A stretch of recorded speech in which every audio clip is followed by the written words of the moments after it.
Welcome to the Last Poll Podcast episode. I think this is going to be 7 or 8.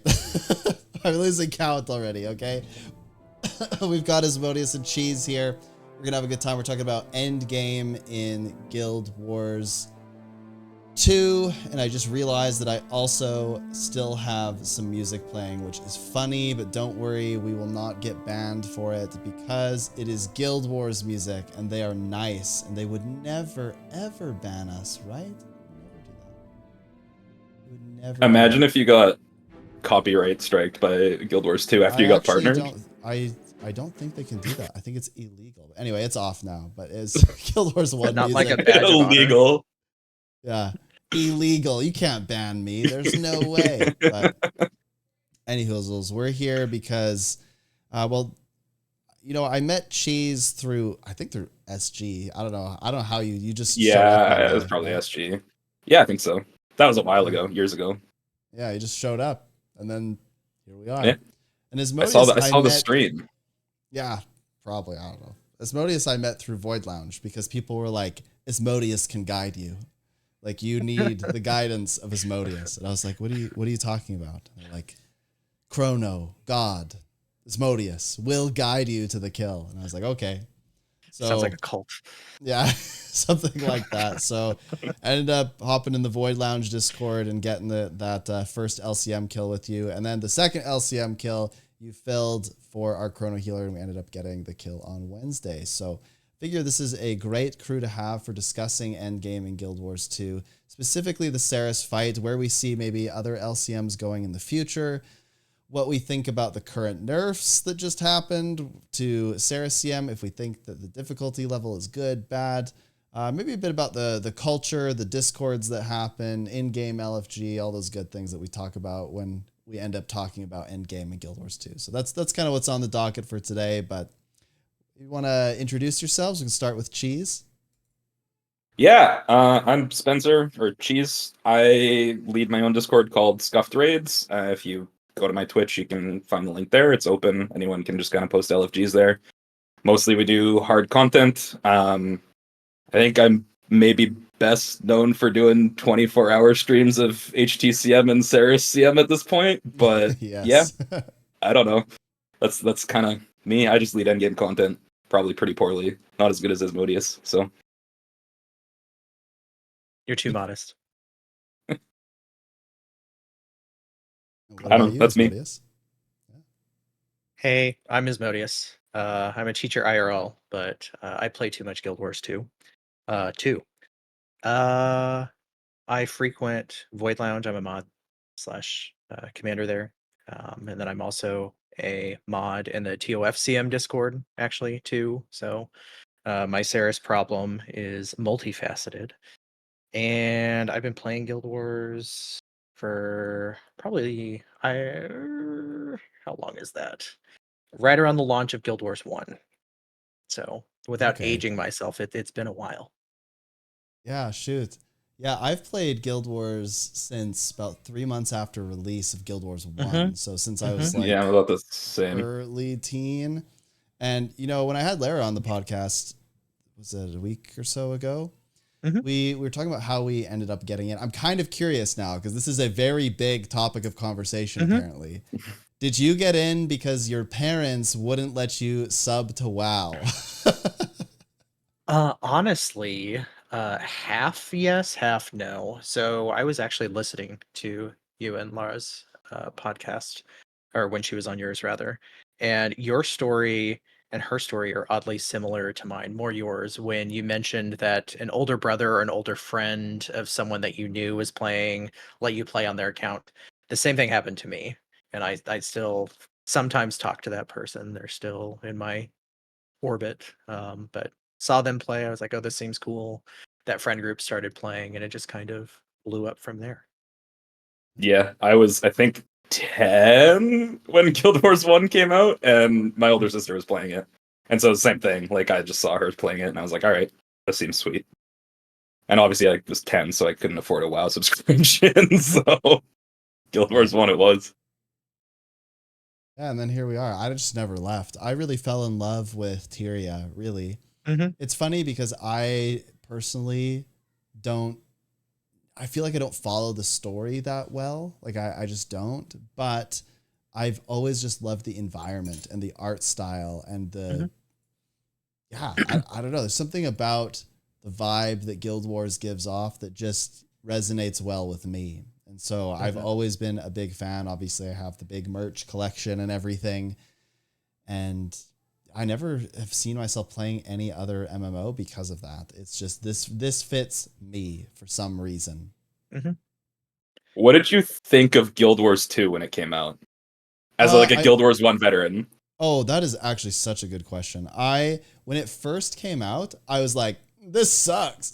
I hated it. I hated it because it wasn't Guild Wars 1. Well, honestly, the reason that I really struggled was because the game just did not perform well on my PC, right? It was so laggy all the time. And I feel even now there are performance issues still. But back in the day, I mean, I didn't have the greatest PC in 2012 and it was just not very optimized, right? With graphics cards and stuff. And so it was really hard on my PC and I really struggled to play the game fluidly.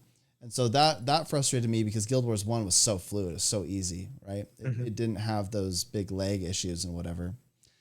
So and it was just different. It's just a different game. And so I remember being very surprised by how it played, though I had played the beta at like PAX East or something too. So I guess I shouldn't have been that surprised. But it was just such a different vibe altogether. Totally different vibe than Guild Wars 1. Gameplay was totally different. I struggled with that for a while, but then I learned to appreciate both. I really, really like Guild Wars 1 and I really, really like Guild Wars 2, and for different reasons. Guild Wars 1 I find far more relaxing than Guild Wars 2. If I ever am just like, man, I'm really stressed, I want to just do something, I just go and like kill Char in the pre-searing alone. And I find that killing very cats relaxing. is relaxing to you. Yeah. Oh no. Oh my. Oh no. Something like that. We're like 5 minutes in and we're already there. Oh no. Yeah, I like the purple weapons they drop, okay? But I just, and the fact you get to skin them. Yeah, you get their hides. I've got thousands of hides. But I don't know. There's something about Guild Wars 1 that's just chill. But when I play Guild Wars 2, I find it's a lot more fast paced. I don't think everyone plays it like that. But for me, Guild Wars 2 is just inherently faster. I think that's what they were going for. And it's like, I got to jump from this event to this event to this event to this event. I just feel like there's always something going on. There's a lot more FOMO in Guild Wars 2 as well. So. I unironically think the combat in Guild Wars 2 is like a Dark Souls game. And like that's kind of what keeps me there. Like I don't think WoW kind of has that combat, and neither does Final Fantasy really, right? Like that kind of like fast-paced like action style combat. Like I find that really engaging. Like the jump from Elden Ring was my first Souls-like, and like the jump from Guild Wars 2 to Elden Ring like was pretty natural to me. So yeah. I've never played Elden Ring or any of those Souls games ever. I haven't either. They just haven't interested me. Like I've thought it was cool to watch other folks play, but it's just never been my thing. I'm terrible at like non-fixed focused combat. I'm terrible at first person shooters. So like I'm horrible. I'm fine with my Guild Wars. Then what makes you good at Guild Wars? That's you know, stubbornness and addiction probably. No, I don't know. I think it's just getting connected with people who know what they're doing and then learning from them, building networks that way, and then slowly you get good. When you hear you're bad enough times, eventually you fix that. My answer to that is I don't think I'm good at Guild Wars. I think I'm pretty bad, like all things considered. Like I would argue that the players that are probably the best at the game are the ones who don't think they're good at all. The ones who think that they're really, really good are the ones who often struggle to get better. Because you need a bit of humility when you're approaching any sort of problem solving. I mean, Aezmodius, you're a teacher, I'm a teacher. Like you probably see students that are overconfident, and to quote, is it Darkest Dungeon that says, overconfidence is a slow and insidious killer. It is true. If you are overconfident, you will eventually become you'll just be totally satisfied with your art and you'll never improve. You'll just level out. There's a word I'm searching for, but I can't find it. But you know what I mean. Stagnate. You'll stagnate. That's the word. So you'll stagnate. You'll never get better. It's just, and then it turns out you're the problem, right? When the group's failing, suddenly it's you. I've had that happen in Guild Wars. There's like after EOD and when they nerfed Dragon's End and I had beat HTCM, I stopped getting better because I stopped trying. And it's interesting because the way that I engage with the game has shifted over time. There was a time when I always wanted to just eke out like a little bit more damage. And then, had some kids, busy, whatever. I realized that I kind of got to this point where it was enough. And it was only when Saryus came out where I was like, oh, this isn't enough. It's not, boom, slap of humility to Sneb. I was like, okay, well, I actually have to get better. I'm curious if either of you encountered anything like that with Saryus, or if you had always been in like I want to get better, and then Saryus was just like the perfect way to express that. Oh, sure. Like, I actually, the majority of my relationship with the game was fairly casual for a long time. I didn't really engage a lot with endgame content. I was just kind of content hanging out with people, taking the experience for what it was, completing mastery points along the way, doing meta trains. Like, I enjoyed that. And mostly it was because I was in Discords full of people who also enjoyed that thing, or that type of thing, rather. But then, probably 2019, 2020, the raid itch started to hit. And I was like, I think I could get into this. And I went in and I like had no conception of like what good damage was. Like I saw that I killed mobs and I was fine with that. I didn't die to mobs. That was fine. But the game, unfortunately, doesn't teach you very well what it means to be good. It teaches you that if you're around other people, things die. And that is not a reflection of whether or not you are good. That is a reflection of if you have the tools amongst a bunch of people to complete something.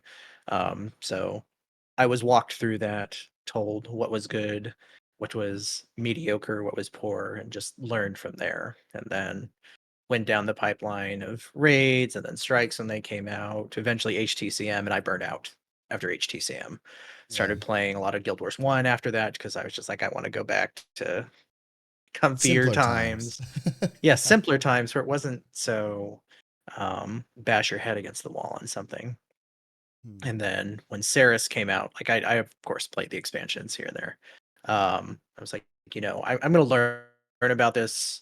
I'm going to make a timer pack. I'm going to do this and that and really understand this. And that's where I am. Yeah, I think for me, it was kind of similar. At the start, it was kind of similar. So I had kind of done... I was really on and off with the game until I started raiding. And that would have been, similar, like 29. It was pre-EOD, basically, is when I started like actually getting into raids. Like I tried when HOT came out and got my ass handed to me, as everyone did. But then, basically, I kind of got my legendary armor solely through LFG. Like I was just grinding that LFG. That's how I learned raids. And then eventually I had friends who wanted the legendary armor, so I started a training server for them and got them their legendary armor, and that's kind of how my server started. And then after that, EOD came out, and I was like, all right, strike CMs. Like, we're going hard on these CMs. It was the first time that I was kind of around for content releasing, so like it was the first time that I got to like blind prog fights, which was really, really cool. And then HTCM came out, and I basically saw, Snow Crows and Teapot progging it, and I told myself, this is a really cool fight. I'm glad it's in the game, but I'm never killing this boss, right? Like, I'm sure we all had that thought when it first came out. It's like, I'm okay that I'm never killing this boss. I'm glad it's in the game. I'm glad that those people get that content, but hey, if I get it, I get it. If I don't, that's okay. And so we eventually started a group, and I think that's kind of when I really started to get better at the game. And I don't think you'll ever get better at the game if there's not challenging content like that. after HTCM, I kept going. I like tried to push times in HTCM, so I think my fastest kill on HTCM was like 8:56 or something like that. And then obviously Saryus came out, and we've been grinding that ever since. So Yeah. It seems like Saryus has really brought a lot of the endgame community together. And it's funny because if you were a player that just like logged into the game and you thought, man, I want to join in on endgame content, and you opened the LFG, you'd get the impression that there's nothing going on. But there's actually quite a lot going on behind the scenes. Do you want to maybe speak to like the discords you're involved in, both of you? yeah, Sure. So go ahead. Go ahead. You first. No, great. You first. So we're both. I mean, we're both commanders and lead runs in Void Lounge, which is kind of. It started as an HTCM Discord server for basically kind of like standardizing strats and getting people kills via like pickup groups, really, on the Discord. So there's like been lots of people that have gotten kills via pickup groups there. Like they never had a static or anything. So we both lead runs there. And then I also have my own Discord server that's mostly people who are interested in those kind of hard fights. And like I have a bunch of statics there that I lead, but then, people can post LFGs there or whatever. But and obviously SG. But Similar story. Like I have like standing relationships with a streamer here or two that like I do content with them, and then Void Lounge and TOF have been the primary avenues, and then I have my static Discord that's become more of like a shit posting and like goofy Discord. But beyond that, no, the sense that I get from at least most of the interactions in Guild Wars is that you are either interested in in-game content or you're not. And all of the LFG stuff are largely people who have like a passing interest, or they don't have communities on the back end who reinforce that interest. But if you're really interested in in-game content, you're in Discords, and that's where most of the interactions happen. Yeah, I mean, which sorry, go ahead. I was gonna say it's kind of a shame because like again I was one of those people who I was grinding the LFG to get my raid armor. Like I got it entirely through LFG. I maybe filled a couple of SG statics here and there, but like I think I had my at least the achievements done before then. And like it's sad that that's not really an option anymore, to be honest. Like, but I don't know what you do because the LFG is. I mean, we all know that it's not good. So like, what are you gonna It's do, terrible, right? actually. Yeah, it's certainly I not was very I was well. trying to be nice. I was trying to be nice. I'll be the mean. No, I'll be the bad it's cop. utter trash. Okay, it's It is. garbage. Okay, here we go. All right. But I mean, maybe speak to the system the Void Lounge has. I can only speak to the system that SG has, and I view Discords like Void Lounge as being an essential component to the community. I refer people to Void Lounge all the time. I think that Void Lounge is very good. There's very knowledgeable players there, just as there are very knowledgeable people in XL or Gamer Haven or like the million other Discords and communities that exist, whether owned by a streamer or not a streamer or whatever. It doesn't really matter. The TOF Discord's good too. I'm just curious about how they set things up there. Mm-hmm. Like for roles and experience, like how, like let's say somebody's brand new, they join the Discord, they want to get into HTCM. What do they do? First thing that you need to do is have an intimate and familiar relationship with Arc DPS, because that is the linchpin for all the interactions that you will do. If a commander or someone leading a group wants to look at a log to make sure that you understand mechanics, whether it's HTCM, OLCCM, or Saryus CM, they're going to want to be able to look at that. But there's also a checklist or ranking system that people can engage with, which is super helpful. That kind of serves as a pseudo KP or kill proof. The both TOF as well as Void Lounge will have a ticketing system where you'll submit logs of progress that you've made in various fights. So let's say in HTCM you have seen up to Su 1-1. or Suwon 2. There's ways of verifying that through logs or the reports that Arc DPS generates. And you can advance in that. Then there might be a run that says people who have attained the rank of solid, or people who have shown the ability to reach the final stage of HTCM multiple times with clear mechanics, will allow them in our group to maybe get them the kill. Same thing exists for Saryus CM. Although it's more of like percentage based. Have you seen the sub 10% phase? Have you made it past the first dodge without dying to a mechanic or adequately collecting orbs? And that's pretty standard in a lot of Discords, at least from what I've observed, is there's a checklist ranking system wherein players get ranks. They can farm those ranks if they want to after they've cleared the fight. And that also serves as an alternative form of engagement that's not even in the game. Yeah. It's interesting. I have also observed through like Raid Academy and RTI, like all these places certainly have different ranking systems for experience. We don't in Scan Gang.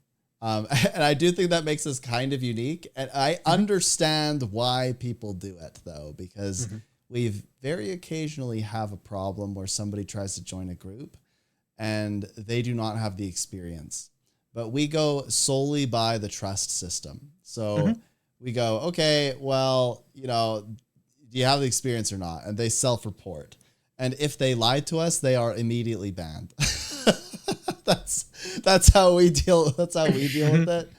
But I have toyed with the idea of doing log review and stuff to assess people's ranks and whatnot, but currently don't have that. But I think it's a really good system because it means that there's this inherent level of trust in creating and joining a group and pinging those roles. Because then, you know that if people are getting this notification or that you're in a specific channel with other people with that rank, that they are also going to be around your same skill level. And that's really important because then you will feel confident in creating groups. I think one of the big issues in Guild Wars 2 right now is that I don't feel confident making a group and putting it in the LFG because anyone could be like, actually, I am a duck. And I'm like, no, you're actually a lizard. And they're like, nope, I am a duck. And there's nothing you can do. It's a problem. You can't evaluate if someone is a lizard or a duck. There's no gear inspect. They're not showing you logs. You have to rely on third-party tools all the time. And I think that frustrates a lot of people, and you end up having really incongruent groups a lot of the time. You see, for me, I have a totally different relationship with the LFG. Like, I hate the LFG, but it seems to work out for me, and maybe it's just because I'm cruel. Which is totally valid if people want to say that. But like, I'm willing to kick someone from a group if they're not doing what they need to do. But really, there's only 2, maybe 3 encounters where people aren't they need to do, and those would be like KOCM, HTCM, or Saryus CM. Like, I'm never going to LFG a Saryus CM. Like, that's just not going to happen. I'm not going to do that with HTCM either. I might do it for KOCM just because the role compression there allows for that a little bit more. But for the most part, as long as you're not dying, the thing is going to die. So even if someone isn't super experienced, if they just don't die, the thing, it's going to be fine. And I think, again, those are really the only 3 fights in the game where it's like, if you don't know what you're doing, you're going to kill people. And you can get kicked, and we'll find someone who does. So here's I guess a fun one for the LFG. Fun LFG story. I saw, God, this must have been a month or 2 ago. I was just bored. And I saw Gazed into the Void LFG. And I'm like, hell yeah, let's go. Let's see what this is about, because I haven't done this in, a year or whatever now. We join, it's a complete disaster.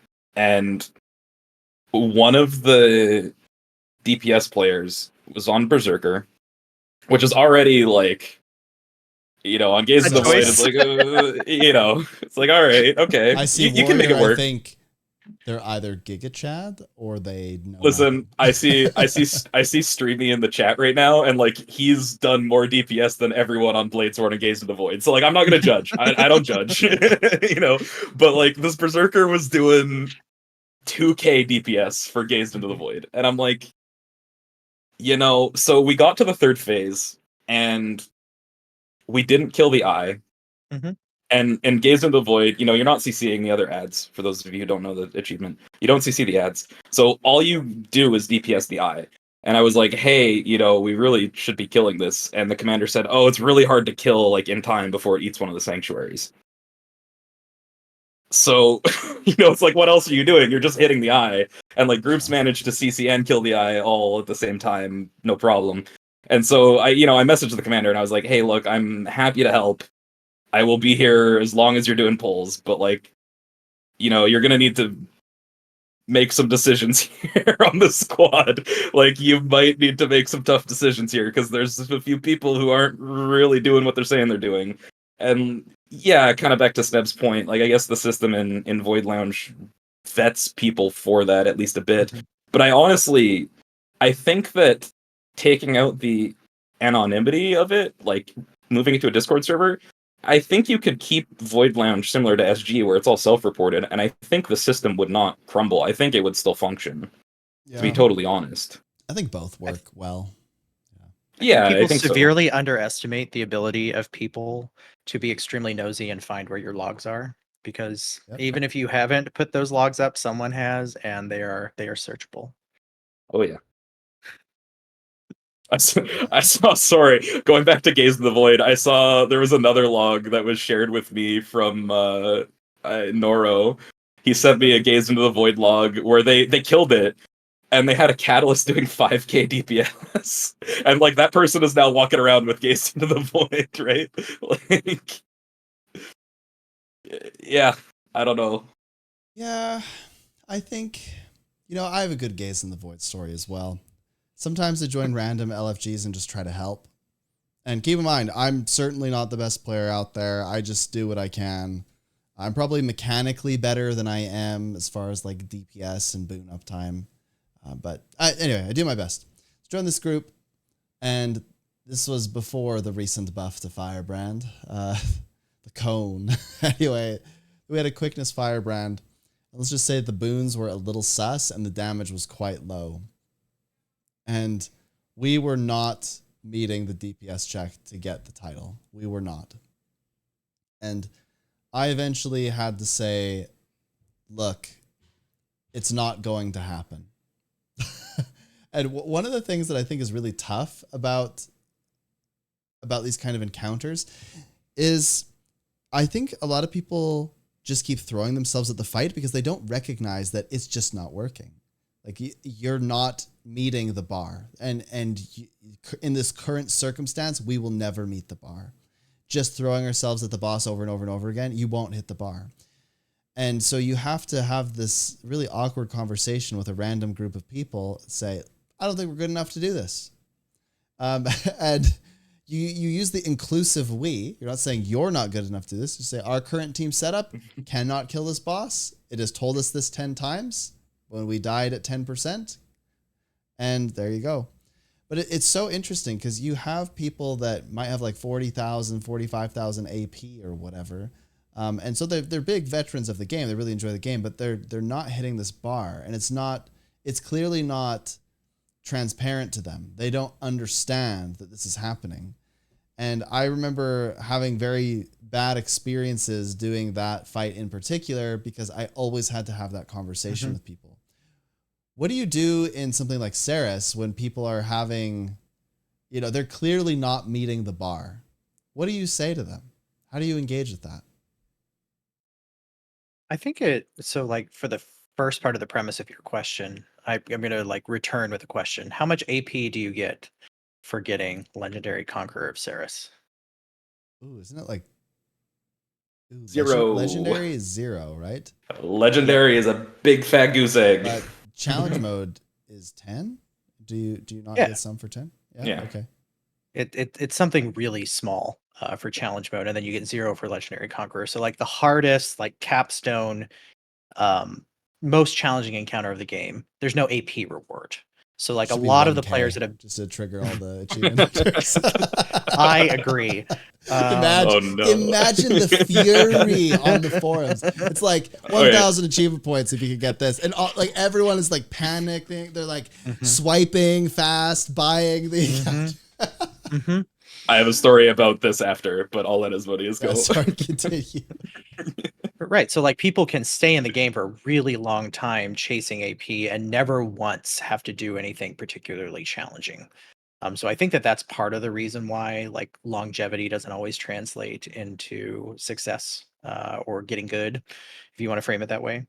But in terms of like how I handle people who aren't handling an encounter well, um, I'm probably a little bit too nice because I do all of my mean beforehand. I figure out um, what people's logs look like, even beyond their ranking system. If I'm going to take you on a Saryus CM, like, have I run with you before? If I have, do I remember you? And do I remember you for a good reason or a bad reason? If I remember you for a bad reason, I'm probably not going to take you. But if I don't know you, like, can I find your log?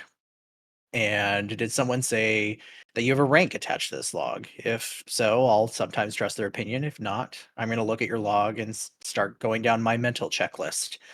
Um, did you die multiple times at the fight? Was it your fault that you died multiple times, or did somebody else in your group consistently dodge early and kill you?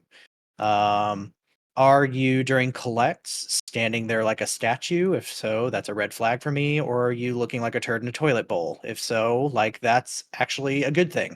That means you're collecting a lot.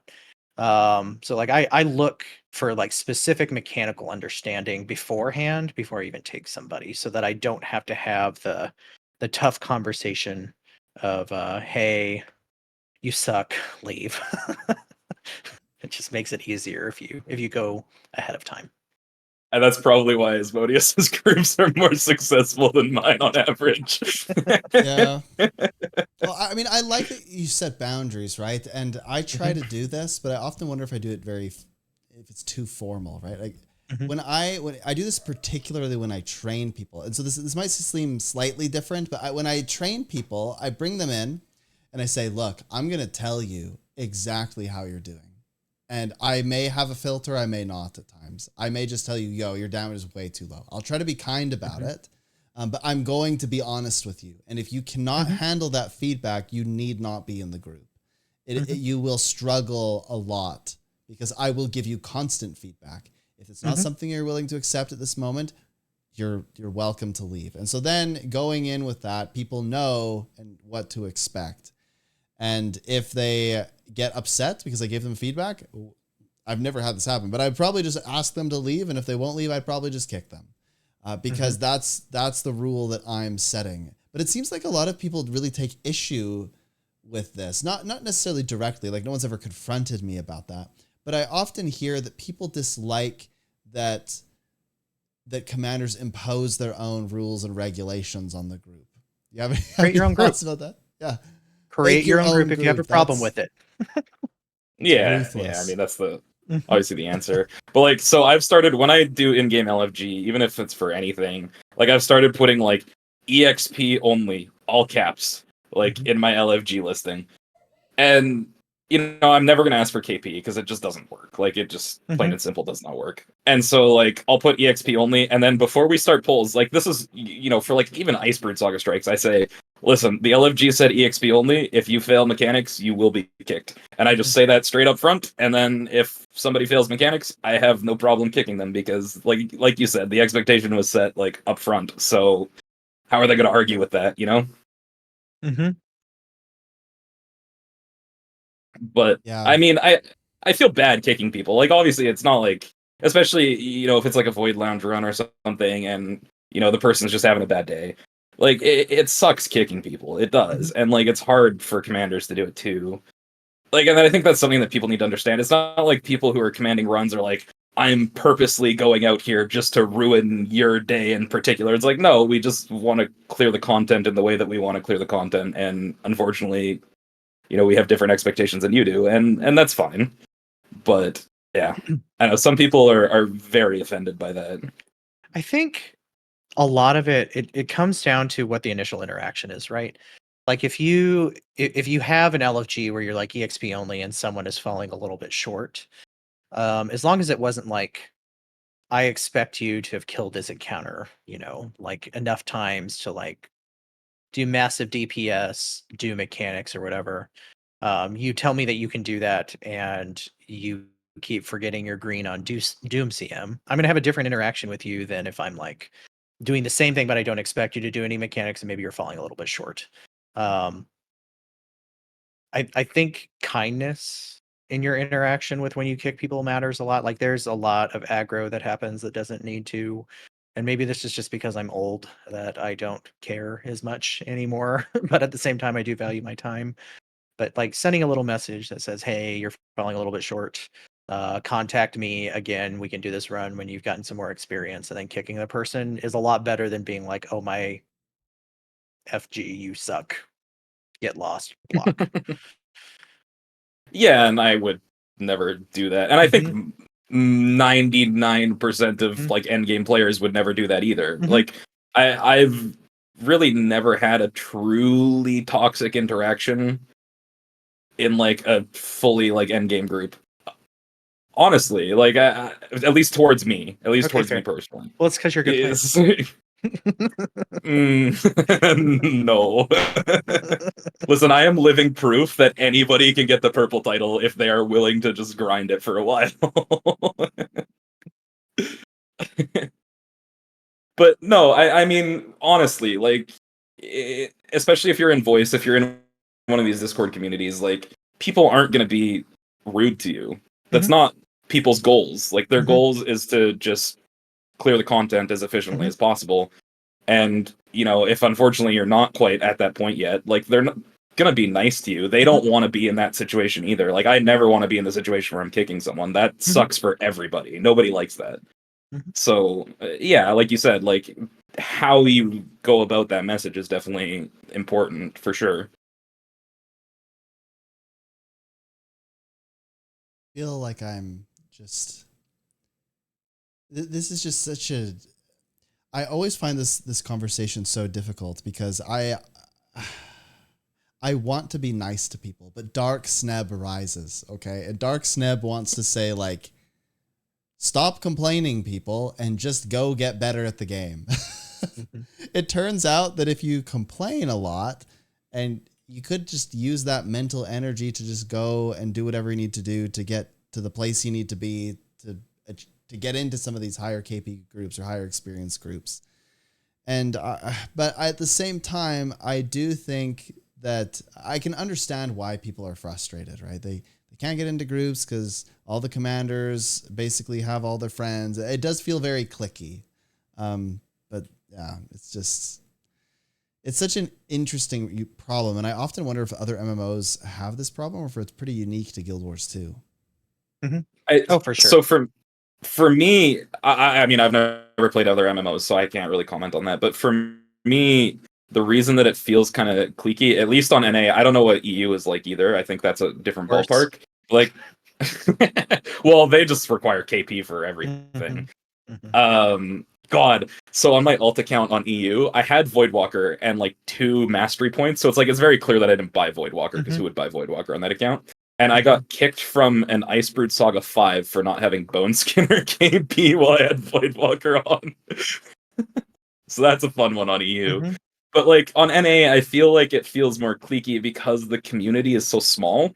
And it's like, I know most of the people who are doing like the really hard content. Like, I know those people by name. Like, we run together pretty frequently, at least like in my communities. Obviously there's a few other communities, but like, I can post a run in Void Lounge and I pretty much know everyone who signs up by name. So yeah, I mean, it's cliquey, but like, I think it's because the community is so small. Yeah, it's really small. It's so much smaller than people even think. Like I've joined LFG groups and I recognize like half the group. Yeah, it's crazy. Yeah. I don't know. I think like cycling back to like the feeling of whether or not you understand the game, feeling like you're a good player or not. I have never felt like I'm particularly good. I've just always felt like I understand things and like I'm not going to die, which is good. But I've also sat and watched people who I've been told are the best players in the game consistently, and I'm not going to name any names, like screw up portals, do really high DPS, but It was portal cheese. right in front of no. No one has ever said I'm the best at this game. Nobody ever has said that. Not just screw up portals, but like dodge early on Saryus CM consistently, even after they've cleared it like 10 or 20 times. Portal in front of people after the first line dodge. Like I've watched those quote unquote best players do those things. So I think that that brings with it like some level of context and humility that like best doesn't always mean best at doing the thing. And it's actually a lot more in some ways approachable than people treat it as, and that de-stresses it. As long as you understand what's going on, as long as you are able to execute on the things that you understand are going on, you're going to be fine. Especially in CM now, like the DPS check is much lower. Even in LCM, it's approachable for the vast majority of the player base if they just concentrate on it and like push through it. But I think that those observations, as well as sitting with it for as many polls as I have, has brought some level of calm. And if other people had that level of calm, things would get cleared a lot quicker rather than trying to sweat it. Because I always prioritize a clear. I don't care about your log. I actually detest your log most of the time because that means that you're screwing up mechanics. I don't care how much damage you do as long as the boss dies. Don't look at my logs. Do not inspect my gear. Do not inspect my outfit. Do not look at my logs. This is private information. I do not consent to being inspected. I actually kind of want to bounce off that. Like, I only prioritize the clear. Nothing else matters. I only want the clear. So one of my LCM kills that I led had a lack mechanist and a power deadeye, and you were in that group. And obviously we switched up the strat a little bit. Even in some unexpected ways. Don't worry, I won't comment on that how that log ended up. But yeah, like I guess speak to kind of the meta there. So like would you consider playing off meta things because people find it fun? Or would you say no, you have to play Condivert and Condi Herald and that's it, because I want the clear as fast as possible? Are you asking me? Yeah. No. I especially in CM right now, it really doesn't matter. Like what you play, as long as there's a limited amount of cleave, you can still do the strategy that we do. Really, you need 2 verts, and that's all you need. It used to be that you needed, I think it was 4 to adequately cleave down a group of 3 mobs, but now you need 2. So really run whatever you want, or run enough cleave that the ads can die between where you drop them in the boss. And can you play it at the level that is necessary in order to kill the fight? Like if you're aware of like what the DPS checks are, in phase 3, can you do 180k DPS average over the course of that phase? If so, you can get to the LCM phase timing in CM. If you do 170k, you're going to have a really funky phasing and it's going to feel really bad, but 180 is like the minimum. So however you get there, if the ads die, if you have reasonable orb collects, it's going to be fine. So I don't care, and I care even less now than I used to. That's as long as you can do it. Mm-hmm. So the meta conversation has this is kind of I'm gonna tie the meta conversation back to Sned's AP comment earlier. Let's go, yeah. Oh no, I didn't get roasted. No, not this time. You did the roasting or what? It was, I don't know. And no one cared, I think, at that point. Like, it was just me and one other guy just commenting back and forth. No one gave a shit. So this one person was basically saying, like, Condivert is mandatory for LCM. You cannot play anything else. And so it turns out that this person he claimed like a completionist for achievements. And they were deeply offended that they thought in order to check off all of the strikes achievements that they would have to sell their soul and play Condivert. That was their whole kind of basis. And I said, no, you can clear LCM on other things that aren't Condivert. Here's this log. I had 2 friends that specifically only play NG and Thief. And I worked out the strategy with them, and we were able to get them the kills on LCM. What class do you play? I can help you strategize. Like, I will work with you, and we can come up with a strategy. Let's get you this LCM kill.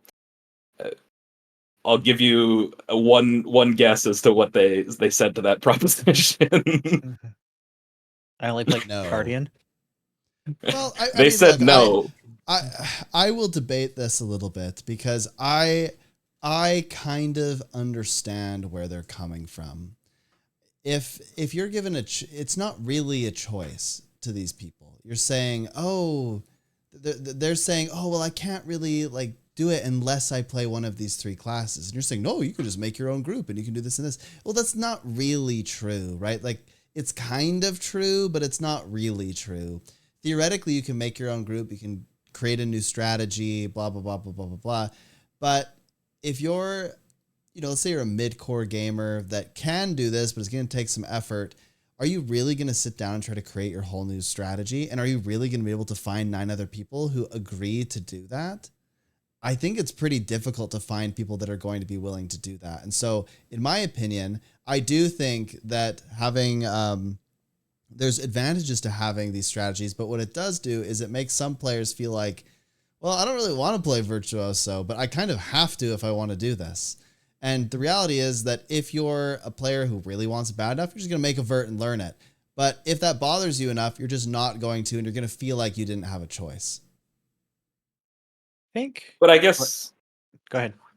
Sorry, I was going to say, I guess in that interaction, I was specifically saying, like, hey, I've done this before. I will help you. And they wouldn't... It was to the point where they wouldn't even tell me what class they wanted to play. Mm-hmm. They were like, I am not giving you ammunition so you can roast me more. And I'm like, I'm here trying to help you. Well, yeah, I'm playing devil's advocate a bit here, but you have to think of it from their perspective. They're essentially feeling like the only way they can clear this content is if somebody comes up to them and mercies them and just like allows them to be in the group to kill it. They don't view that as a victory, I think.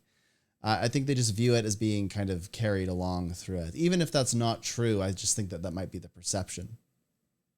For me, I think it's a question of, is this like a friend and community problem, or is this like you actually really don't like the class you play, or you don't like the idea of learning a new class problem?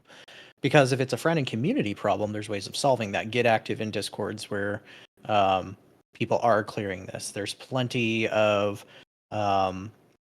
lower experience groups that are approaching this right now who are looking for fills. Fill with a group. And it's going to be fine. Will that group allow you to fill with whatever you want, though? It depends. And I think that that's up to the group. But at the same time, like, I'm... Correct me if I'm wrong. I can't think of a single class now that hasn't killed on LCM. Like, if you don't want to play Vert, why don't you play Herald? If you don't want to play Herald or you don't want to play Vert, why aren't you learning the portals? Why aren't you learning Heal Scourge? Like, those are options. You don't have to DPS. And if you have locked yourself into this idea that you have to play DPS, maybe you should ask yourself why you feel that way. Yeah, I mean, that's a reasonable critique there. But I still think, look, I have this dream where I play Scrapper DPS and I use that one... What's that? The relic thing that allows you to heal yourself. Zakaros relic. I have this vision where like that would be so interesting because you're gonna have the barrier and the healing, right? But what if I told you that you could clear with Zakaros relic on Condivert LCM? Yeah, I bet you can. But I just think about it. Oh, I know you can. I just like I kind of want to do that, right? But it's just is so obviously not as good as the next option that it kind of, I actually think it's more of a design problem than anything else. Because why in the world would I not play, depending on the strategy, like Scourge or Vert? Or then there's obviously the off case where there's something that's really high DPS like Deadeye was or whatever. But why wouldn't I do that? Right? Why would I make the choice that is obviously so much worse? And it's not like it's like a little bit worse. It's like it is way worse to do it this way. So is it a vert problem? Is it a design problem? I think it's kind of weird that you have encounters that so heavily favor Virtuoso in general. And it's not just Saryus. And this isn't to say that you can't kill these bosses with other things. It's just that Vert is just so strong because it's got the built-in insane DPS kit, utility, portal, feedback, right? All of these tools, along with kind of a self-heal trait that you lose nothing for using. You look at KO and you have like a similar issue. And then, I mean, you can even, people were playing Condivert on HTCM sometimes just because it had so much, and this was back when it had the block as well, but they were just doing it because even if it was less damage, it was enough damage and just had blocks for days and distort and all this stuff. So I think it's a big issue because Vert is just so powerful. And then the encounters all strongly favor Vert. Vert is favored because it possesses the things that you talked about, but it's also, and I think that this is like part of the missing component, it's very easy to play. And it's very easy to play at a mediocre level that gets you past a certain point that you can still kill everything in the game, whether or not you run the Meta Relic or Zakros Relic even. But that doesn't mean that you can't kill these encounters on other classes too. I think the real problem is that people think that they should have more agency in the choices that they're making than they should when they're ignoring the fact that there's a group. And this is a group decision. If you want to kill Saryus CM on Quick Scrapper, that's probably a lot more attainable than people think it is. I don't even know if it's been done. I wouldn't be surprised if it's been done. Oh, yeah. I'm sure it has been. If you want to kill it on Scrapper, if you want to kill it on DPS or Quick Scrapper, and your group says no, make a group where that is a core component of the strategy. You as an individual do not get to tell a group of 9 other people, I am playing this, take it or leave it. You get to walk into a group and say, I would like to play this. Can you accommodate this? And if they tell you no, you can make the choice to either say, okay, what can I play, or leave. See, I agree with you, but I just think that the part where we tell the player to make their own group, we're basically setting them up for failure because we're saying like, hey, go tell a bunch of people that you want to play something quite off meta and try to convince other people to create an unknown strategy. It's just harder. It's much harder for like a mid-core player because they might not have all the necessary knowledge, connections, etc. to do it, but they'll be able to slot in like a little Lego piece anywhere if they play Vert. Streamer privilege. I could go right now and I could say, let's make a group and try to do it this way. And I could easily get a group. But if I go tell some random person to do that, it's going to take a lot of steps they may not have the time and energy for. And so I always feel awkward about this because I very much am in alignment with you. Hey, get out there, make your own group, take that initiative, do those things. But over time, I've started to feel, well, I can tell someone that and make it sound very simple because it would be very simple for me, but is it that simple for them? So go ahead. Okay. I mean, I'll take this one. I think it's easier than people give it credit for. And so here's my thing. I think people have anxiety about putting themselves out there. And that's the biggest hurdle. I think people's biggest hurdles, it's not the community, it's not the like enforced meta. It's people's like anxiety about putting themselves out there. To be totally honest. I think that there is a distinct lack of commanders. Like it's obvious that there is because I don't have streamer privilege and I can go and make a group and I have 20 plus people sign up for it. So like there's nothing stopping anyone from doing what myself or Aezmodius does except for their own anxiety because they don't want to put themselves out there. And it is like it is stressful to like be like if the group fails, I feel personally responsible for that, and that sucks. That's a hard feeling. Whereas if I just join a random group and the group doesn't get the kill or whatever, it's like, oh well, I'll just hop in the next one. So like it's a hard thing to do. I get that, but I think people's hurdle is more, yeah, like I said about the anxiety, as opposed to just, I don't want to play this class, so I'm never gonna do it. Mm-hmm. Like I guess it's a social problem. Okay, full disclosure, I think that Vert is overpowered. It's just it is the path of least resistance currently. But I think that the problem is more of a social problem than it is a game design problem. Mm-hmm. I agree. I think like building word of mouth, as someone said in chat, and building rapport does get you like the token ability to be like, hey, I'm gonna run heal scrapper because I want to in this run. Let's see if it works. Or we're gonna do an entire guardian clear of HTCM or Saryus CM now. Like that level of trust and like, okay, this person knows enough about what they're doing. They're probably going to get people who also know what they're doing. I can join this group. Like that is earned and it takes time. If you want the ability to get there, like you have to pay your dues. Like, do I enjoy playing Vert? No, I'm also not particularly good at it.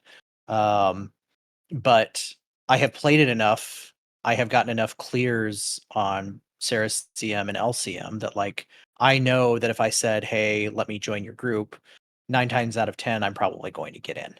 Um, and that just takes time. And if people are uncomfortable with putting in that level of time to get the rapport, to like get people to want to adopt their strategic viewpoint, then they need to adopt what is currently meta. So there's a choice there. Or just get a bunch of people who want to do something a little bit crazy and get them to agree with them. So those are the 3 paths, Mm-hmm. I think. Yeah, I agree. Like, I mean, people can say like, there's someone in chat basically saying like, oh, you guys are big names in the community. First of all, I don't feel like I'm a nobody. Like, Same. so and like any kind of name recognition that we didn't get by streaming or like having a following. It was literally by just sitting there grinding runs over and over and over again. So like anyone can do what myself or Aezmodius does. There's no barrier to entry. I guess time is a barrier to entry. Like if you don't have the time, then you're yeah, that sucks. Like I'm sorry, like you do need time. But like yeah, anyone can do what we do. Like I said, I'm not even particularly, in my opinion, skilled at the game. It's why I play support, because I cannot do damage in Guild Wars 2. Like so like it's a meme in my Discord, like I suck at DPS. So I play support, and I think I am a positive enough person that people who run with me would like to run with me again, and then that slowly builds up over time, and eventually you have people who you run with regularly and you grind it out and you get the kill. But without putting in that effort at the start of, hey, I don't know what I'm doing, I'm going to try and lead this group, let's see what happens, you're never going to get there. It also just takes like I don't think like there's obviously groups that got the clear very early, who like they're just they had the resources, they had the networks to be able to make that happen, and that's cool. But I don't think that there's like enough of an understanding of like probably what Cheese and I did to throw ourselves against the wall and finally get the clear for this. Like I was joking, and it's like it's a sad joke. I was looking at my logs and log manager, and I discovered that I have a death on Saryus CM and LCM for every percentage of the boss's health other than 76 and 78. And then I also have a log for every or a death on Saryus CM and LCM for every 10th of a percent sub 0%, including 0%. So like I threw myself against the wall a lot. And like that's just how you understand something, especially an encounter like that. Don't worry, we can get you those deaths. Gotta collect them all. It's embarrassing. Don't Guys, ask me my everyone number. GG quick. if you really set your mind to it and grind it out, you can die as many times as we have too. Exactly. I've died more times than you ever will. Think of it that way. As a slight shift here, we mentioned before that there have been some changes to Saryus CM. They've now distinguished it quite strongly from LCM by way of mechanical difficulty. And I'm curious about your thoughts on that, how it's affected the Embodiment of Sin title and people going after that. What are your general vibes about that change and how it was handled? Great change.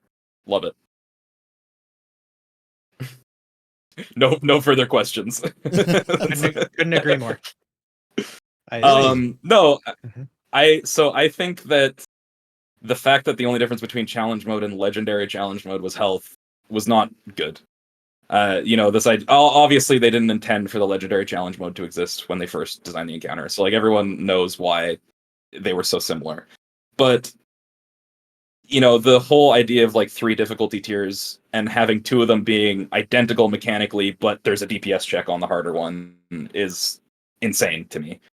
So I'm very glad they made these changes. I know Aezmodius agrees, but I don't know if you want to speak more on it.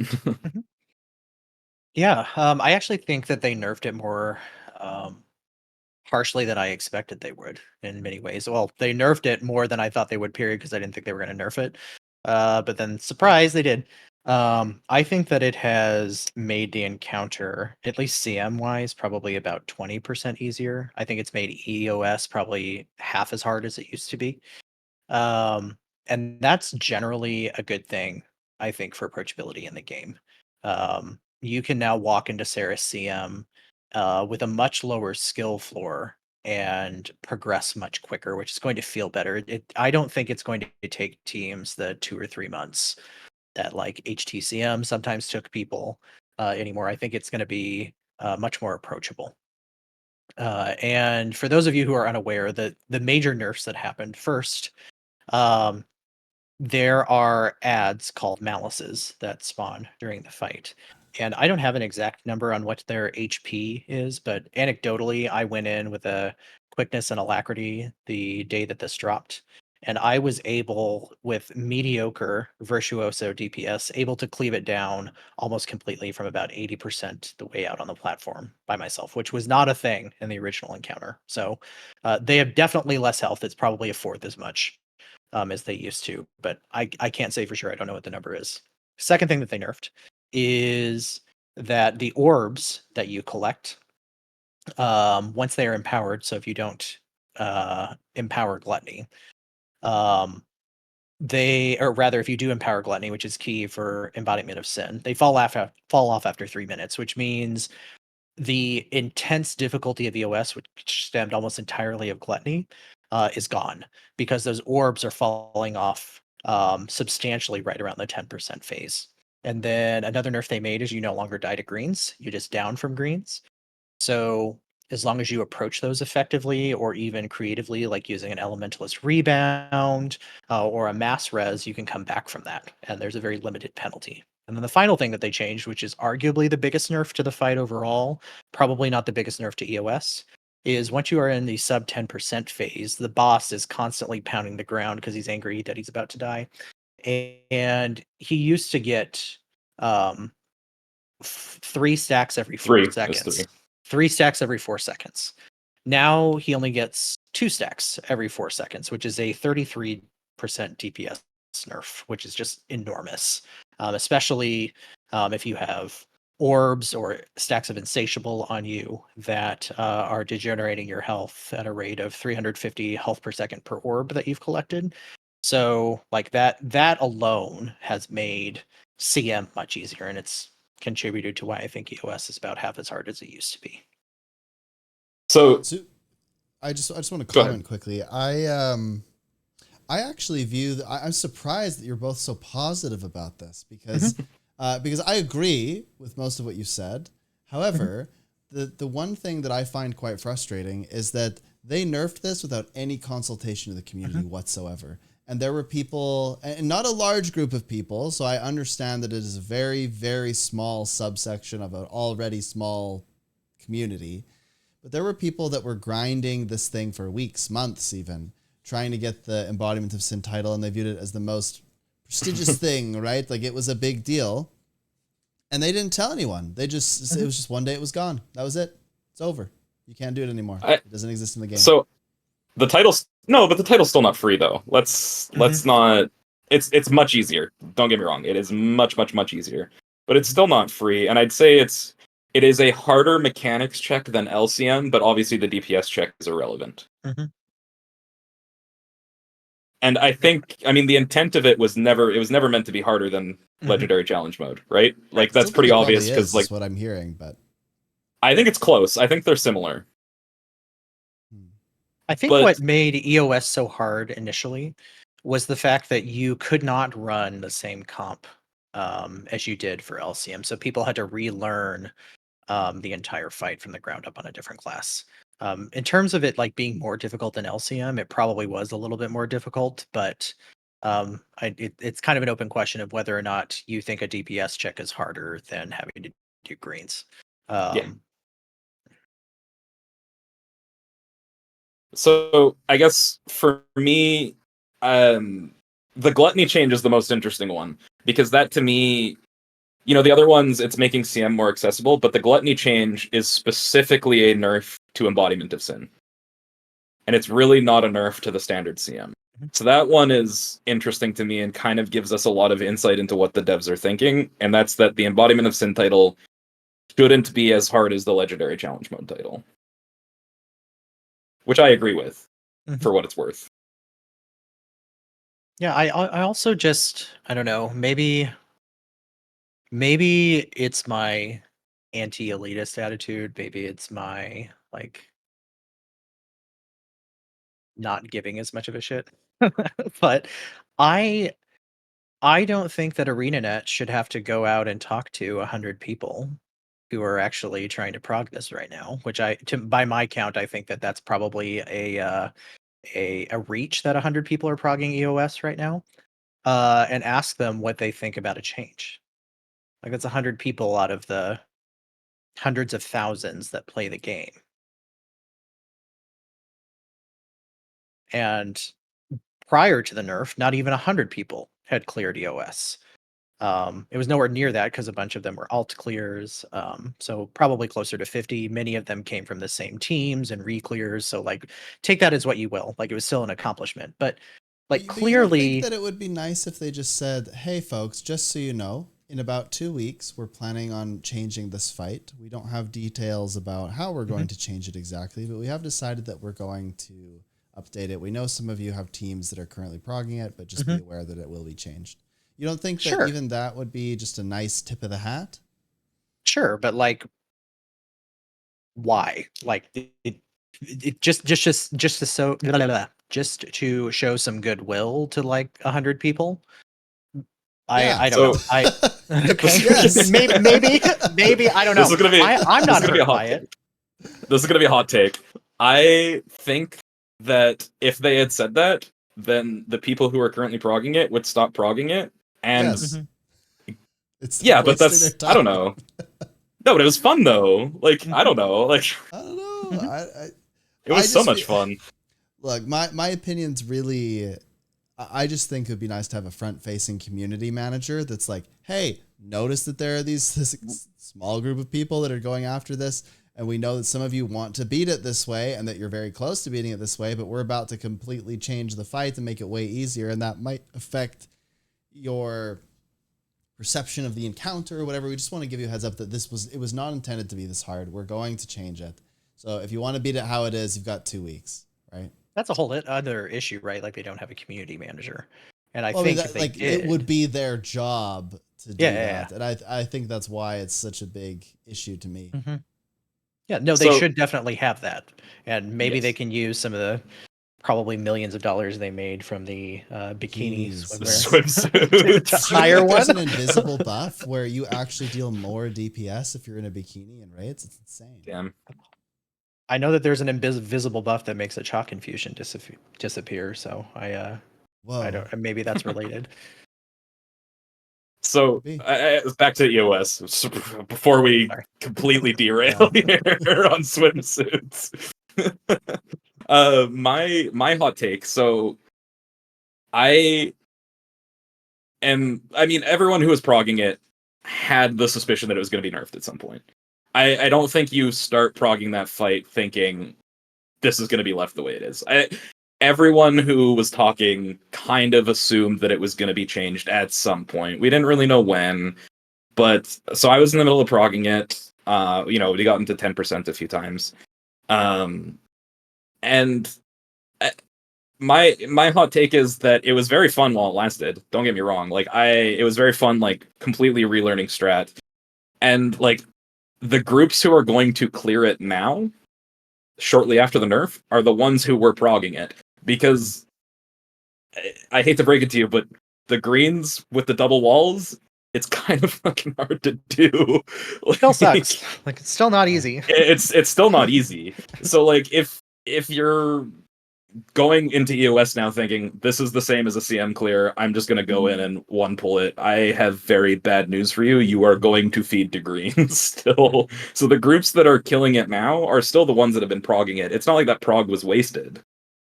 I don't think that I was wasting my time because now we're gonna go in, we're gonna adjust our strategy to, accommodate the new changes, and we're gonna have a huge leg up on everyone who's progging it fresh now. Mm-hmm. So I don't know. I don't feel like it was a waste of time at all. But maybe I'm in the minority. Yeah, No, I don't think the attitude is any different than folks who are like still salty about the fact that the wall strat exists. Like there are still like OG people who cleared with the green strat who are salty about the fact like, oh, this is easier. People shouldn't be able to do this. They're exploiting the fact you can jump a wall. Like that sentiment that's carried over to EOS that like, people oh, these think people that it's exploiting. I've always thought it was just. I thought that was intentional. I think that there are a I've lot talked to of people. Go ahead. I've talked. No, that's fine. I know some people who are like, I refuse to do the wall strat because jumping walls is not intended, and I'm against this. I've also talked to people who think, in phase 3 when we take the portal out early and we're out of range of the malice spawns. I've also talked to people who think that is like exploit. So Or deleting orbs. Or deleting orbs.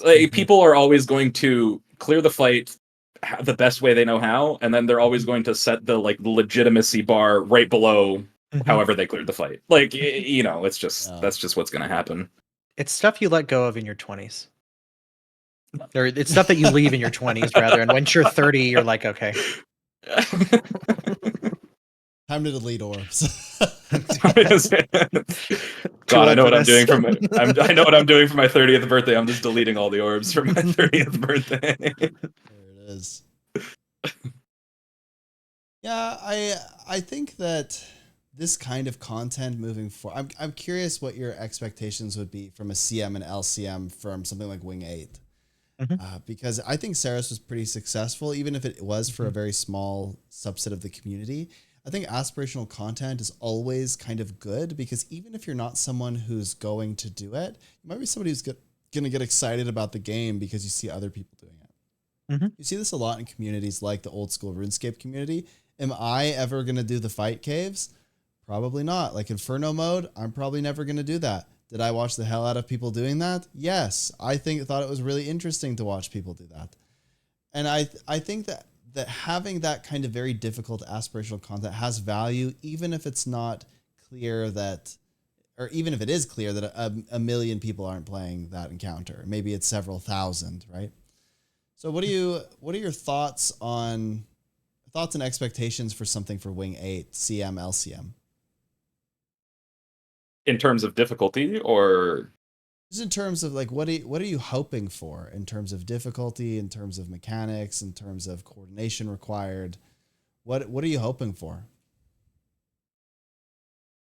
So I guess for me, I would say CM, an ideal CM to me is something kind of like between, like the hardest one maybe KO and the easiest one kind of like Junkyard-ish. I would say that would kind of be the range for CM for me. CMs, obviously, Junkyard CM and KO CM. And then, LCMs, they should be, at least in my opinion, on the level of a Saryus LCM or an HTCM. Now, is the community going to get burnt out if we have 4 of those fights all dropping at the same time? I don't know. Do we know if they're all going to drop at the same time? I don't. I have no idea. I assumed that they said the LCM and the CM were going to drop at the same time. Did they not? I don't know. I can't remember. But if I was ArenaNet, what I would do is I would release the normal modes first. And then in the next update, I would put out CM. And then in the next update, I'd put out LCM. But I don't know that they'll do that. They might drop LCM and CM at the same time. That's kind of what chat's saying right now, is that that's what's going to happen. Yeah, something's triggering in my brain that I think that they are dropping CM and LCM at the same time, which I think is a mistake. But at the same time, like I think that there is an underappreciation of how much content that actually is, and you can still get a lot of engagement out of that. Like for Soto, like I guess there are people who find Dagda engaging. I do not. Are there? Maybe. I don't know if I've talked to a single person that said Guild Wars 2 efficiency does not say that everyone has killed it, so fair enough. It must still be engaging, I guess. But Saryus CM was probably the only engaging endgame component that the game had for an entire year. To translate that into a raid where you're going to have 3 encounters, where there is the propensity for really 6 then encounters that are engaging, 3 CMs, 3 LCMs. I think that that's really good. My hope is that they will be a similar level of difficulty to HTCM or Saryus. I don't know if that's going to be the case, but I can't imagine that if you're going to create an LCM tier in raids, that it's not going to be of comparable difficulty. And it seems like the formula already exists, right? Like there are multiple encounters throughout the game where like the normal mode difficulty does a lot of damage to you if you fail a mechanic. The CM downs you, and then the some other CMs like instantly defeat you. If they just incorporate that into the mechanics of the fight, I feel like that's an easy way to artificially increase difficulty. Is if you fail a mechanic in the regular mode, you take a lot of damage. If you fail a mechanic in CM, it downs you. If you fail a mechanic in LCM, you're defeated. And if they just wrap that up and incorporate it in, it should be fun to learn. My biggest worry is that LCM is CM with a DPS check. That is my biggest worry for Wing 8. I think that LCM needs to be mechanically more challenging than CM, otherwise they're wasting their time. Or maybe they're not wasting their time because changing the health on the boss is no dev time. But promising a legendary challenge mode and having it being mechanically the same, but just you have to do your rotation to 95% benchmark is uninteresting to me. I personally would just like to see them do what they have right now with Saryus, which is it can be the same mechanics, but just slightly tweak them, right? So like the greens making you completely defeated instead of just downstate, the different stacks, just make the mechanics more punishing or harder in some way. So I would say I would go like make the difficulty even crazier. Like for Saryus, I'd say CM make it 2 greens, and for LCM make it 3 greens. You know what I mean? Like something. It needs to be different enough. Like, and my main worry for Wing 8 LCM is that they're gonna say, okay, here's the CM fight, and the boss has 30% more HP, and now the timer is relevant.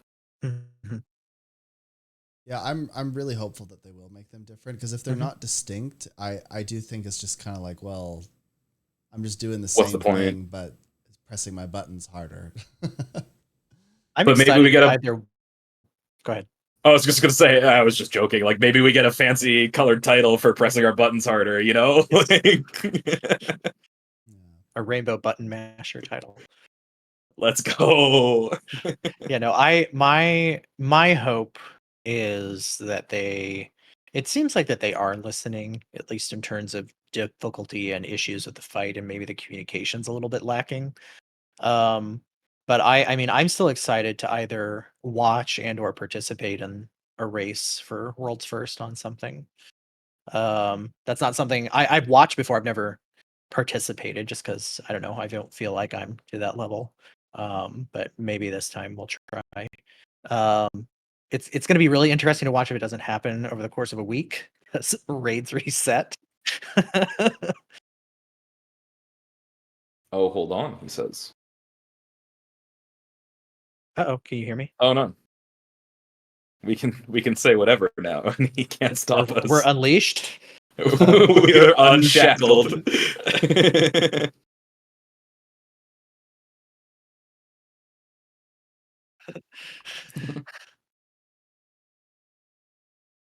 you hear me? Try again. Can we hear now? Are we back? I think we're back. Sorry, the audio died and I We're still revived back. it. Oh no. I don't know. I don't actually know what happened. It just died. But From the I dead, revived we it. are back. It reset like raids. Yeah. It's like I was going There to you say. go. No, I think the race for World's First is going to be really interesting for this because of the raid wings resetting every week, and depending on how you access CM or LCM for a particular encounter, I'm sure that there's going to be a challenge mode or an LCM mode, but like just tying it behind maybe clearing one or the Yeah. other. If you're progging, like if you're progging the last boss of the wing for LCM, and you have to clear the first two beforehand before you can even get to your prog every week. Oh no! I didn't even think about it. You've just given me nightmares for the next week. Way to go! Yeah. Well, maybe we'll do one more topic since we're getting to about the hour and 20 mark here. But I just want to know what you feel about sort of the end game culture. We touched on this a little bit before, but I know that there seems to be rivalries occasionally between the different Discord servers. I personally just think all the Discord servers are really cool and valuable, and the different people in them are awesome. But I'm curious what you think about that, what you think about just how people treat each other in the game in general, how people feel between like there's always the casual versus the elitist or whatever. I don't really think it's quite that dichotomous, but you know what I mean. What do you think about the culture in Guild Wars 2 Endgame? Go ahead. I'm too old for drama. That's my general opinion. So like I know it exists, but I don't care. Like I mean, I care in a sense that like I don't want it to exist, but like I don't know. I have my feet and tentacles in multiple discords that apparently like don't like each other here, like each other there, and it's just that you're going to have that in any community, whether it's online in a game or in your local community. So you deal with it as you should, brush it off and ignore it. I think that drama gets sensationalized a lot too. Like there are people who don't like each other. Big fucking deal. Choose to like or not like a person and move on. But in terms of like the community's attitude overall, like sure there are elitists. Like I mentioned before, they're good at the game, but they still make mistakes. I make mistakes, Cheese makes mistakes, Step makes mistakes. So like that's going to happen. I don't make mistakes. And Never once.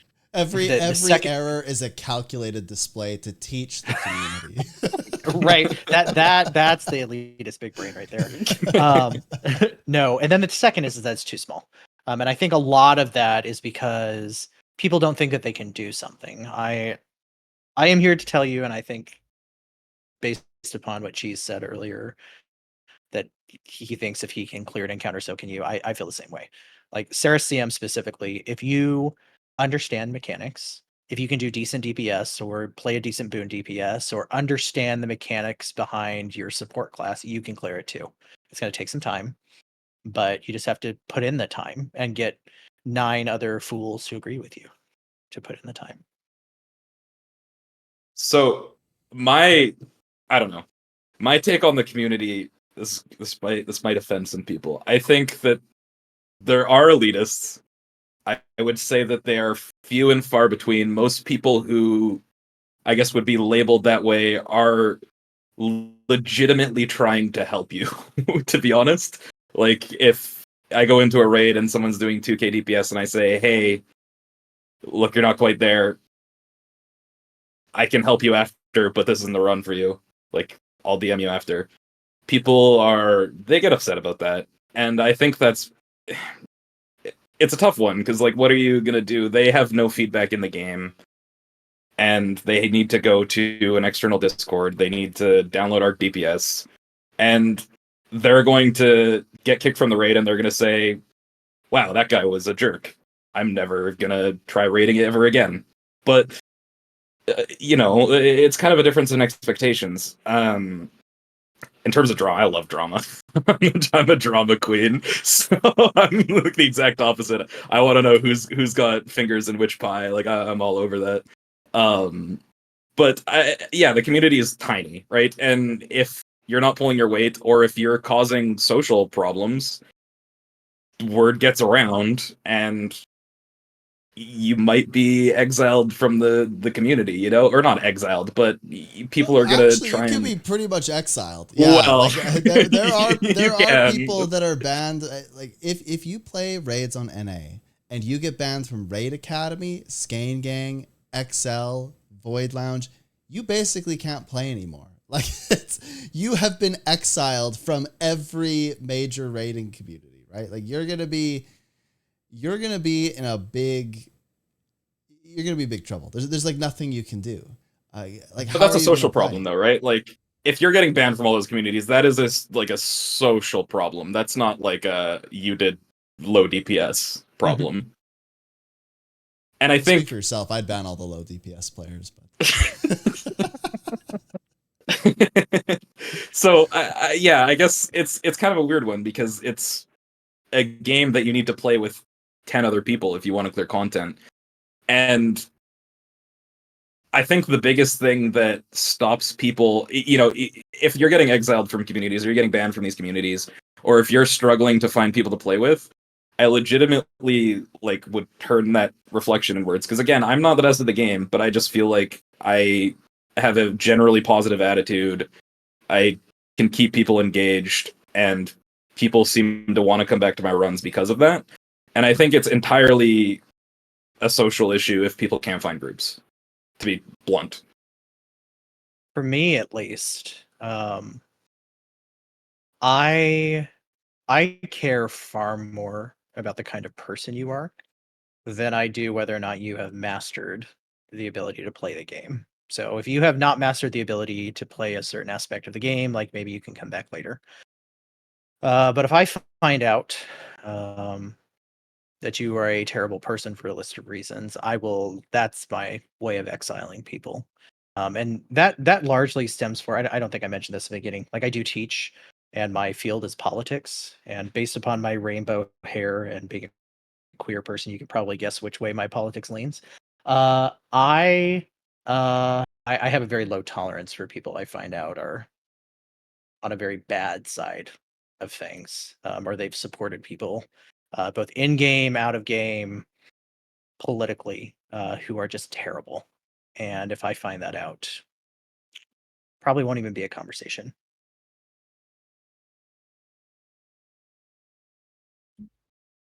yeah, I think it's important that everybody has their own boundaries, whether or not, like, if somebody disagrees with you, that's their problem, right? Like, you can just make your own group. Mm-hmm. That's my opinion. Just make your own group. Make your own group with your own rules.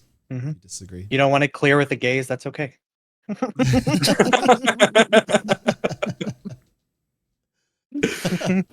We'll keep chugging along without you.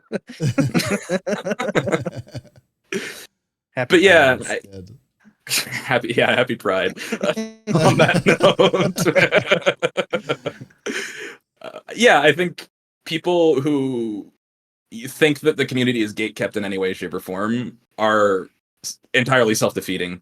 And they really, I would reckon that they probably haven't had a conversation with the people who are really trying to lead these runs or get people into the content. To be totally honest, like, everyone that I've met Okay. 99.5% of people that I've met in the Endgame community have been nothing but friendly. And to be honest, like some of my best friends at this point are via Guild Wars 2 and like raiding, like grinding a fight for 2 months or whatever HTCM was originally. Like I made some really good friends during that grind because you're just, you're with these people so often. Like you have to get along.